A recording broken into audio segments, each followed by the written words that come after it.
Tetapi jika kita tidak bisa menjaga ucapan, menjaga lisan kita, kita akan mendapatkan dosa di hadapan Allah Subhanahu wa Ta'ala. Hai, kamu belum subscribe ya? Subscribe sekarang and like, comment, share, and subscribe pokoknya ya. Bismillahirrahmanirrahim. Assalamualaikum warahmatullahi wabarakatuh. Innal hamdalillah nahmaduhu wa nasta'inuhu wa nastaghfiruh.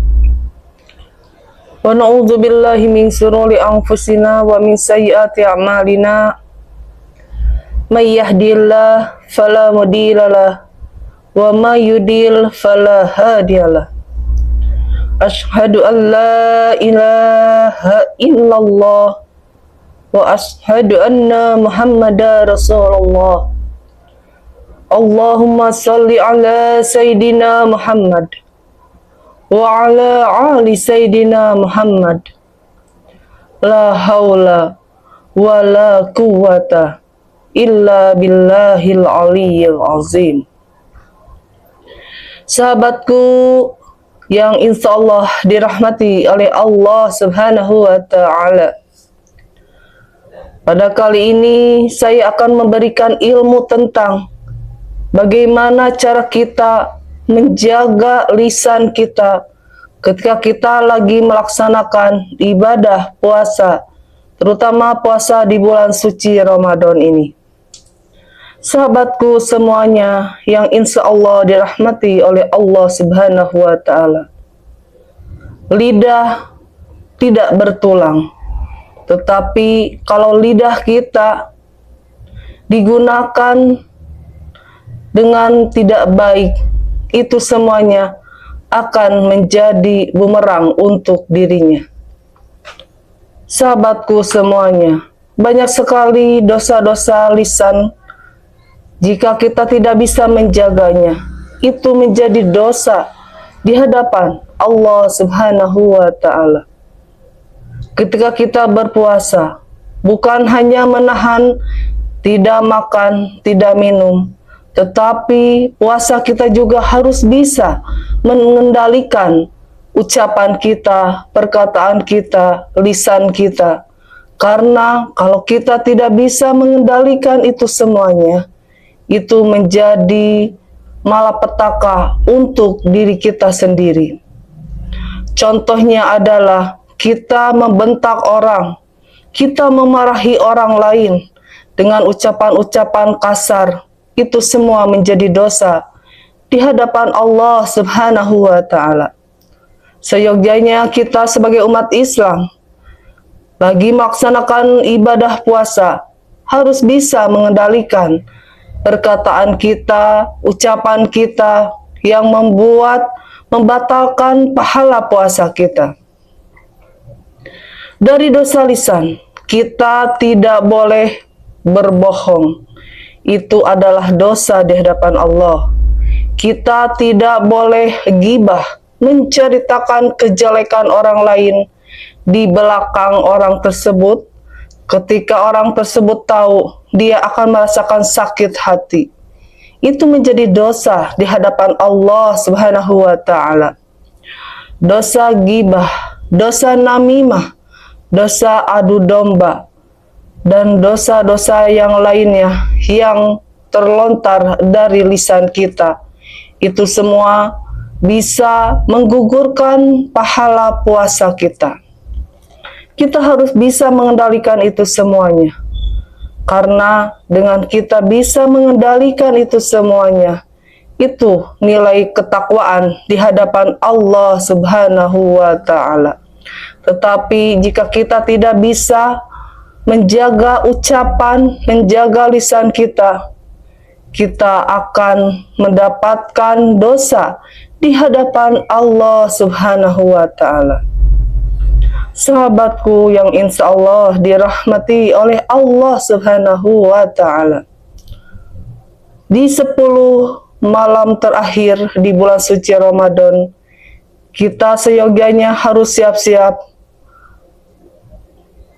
siap-siap menghadapi di malam-malam Lailatul Qadar. Apa itu malam Lailatul Qadar? Malam Lailatul Qadar adalah malam 1000 bulan, yang artinya jika seorang hamba pada malam tersebut melaksanakan ibadah-ibadah berupa salat, zikir, baca Quran, dan sebagainya, bersedekah, berinfak, salat berjamaah, i'tikaf di masjid, beristighfar, bersolawat, ketika masuk di pas malam Lailatul Qadar, dia bagaikan beribadah di 83 tahun di malam tersebut ketika satu kali ibadah. Itulah malam Lailatul Qadar, malam 1000 bulan. Sahabatku semuanya yang insya Allah dirahmati oleh Allah Subhanahu wa Ta'ala, kenapa puasa itu adalah suatu amalan yang paling dicintai oleh Allah Subhanahu wa Ta'ala? Bau mulut orang yang berpuasa di hadapan Allah bagaikan harumnya minyak kasturi, yang seyogyanya padahal itu bau sekali ketika kita lagi melaksanakan ibadah puasa. Tetapi sahabatku semuanya, di hadapan Allah Subhanahu wa Ta'ala, bau mulut orang yang lagi berpuasa bagaikan harumnya minyak kasturi. Sahabatku semuanya, di samping kita mengeker atau menahan dari makan minum, kita juga harus menahan dari ucapan-ucapan yang mengakibatkan dosa. Jika ada salah seorang yang bertengkar dan mengajak kita untuk bertengkar, kita harus seyogyanya diam dan katakanlah, "Anna shaimun," saya lagi berpuasa. Itulah sahabatku semuanya, kita melatih diri kita dari ucapan-ucapan sesuatu yang tidak bermanfaat, dari ucapan-ucapan dosa. Kelak di akhirat ada seorang ahli ibadah. Kenapa dia ahli ibadah tetapi dia masuk ke neraka? Karena apa? Karena selama hidup di dunia dia tidak bisa mengendalikan lisannya, dia tidak bisa mengendalikan ucapan atau perkataannya, yang pada akhirnya Allah masukkan ke dalam neraka. Karena ketika di dunia dia tidak bisa mengendalikan lisannya, mengucapkan perkataan-perkataan menyakitkan kepada orang lain, mengadu domba, memfitnah, dan ghibah, yaitu menceritakan kejelekan orang lain.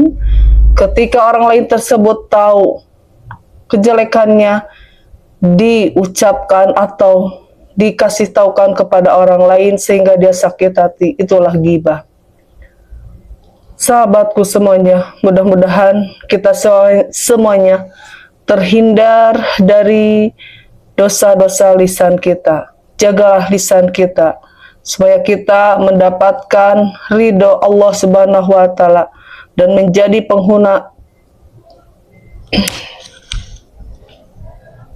penghuni surganya Allah Subhanahu wa Ta'ala. Terima kasih. Wassalamualaikum warahmatullahi wabarakatuh.